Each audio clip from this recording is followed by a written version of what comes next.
Et si les triangulaires se transformaient finalement en duels? À l'issue du premier tour des élections législatives, 306 triangulaires et 5 quadrangulaires se dessinaient. Mais les désistements se multiplient. À 23h ce lundi, nos confrères du Monde en recensaient 185. Parmi eux, beaucoup de candidats du nouveau Front populaire, dont les cadres ont édicté une consigne claire. Pas une voix pour le Rassemblement national, pas un siège de plus pour le Rassemblement national. Et nous souhaitons effectivement que le camp macroniste fasse preuve d'une même clarté. Et effectivement, ce n'est pas le cas en fonction des interventions des uns ou des autres. Référence aux multiples prises de parole divergentes dans le camp présidentiel, entre le retrait systématique et le cas par cas selon le candidat.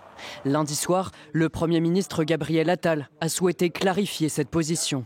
Dans les circonscriptions où le maintien de notre candidat entraînerait une victoire assurée de l'extrême droite face à un candidat qui défend les valeurs républicaines, à ce moment-là, on se retire.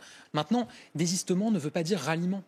Dans le détail, les candidats de la majorité présidentielle sont 2 fois moins nombreux à s'être retirés que les 121 du nouveau Front populaire, selon Le Monde.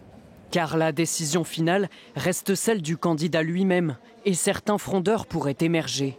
Exemple, Dominique Faure, ministre chargé des collectivités et de la ruralité et candidate Ensemble en Haute-Garonne. Arrivée 3e derrière ses adversaires de gauche et d'extrême droite, elle se maintiendrait au second tour, estimant qu'elle dispose d'une réserve suffisante de voix.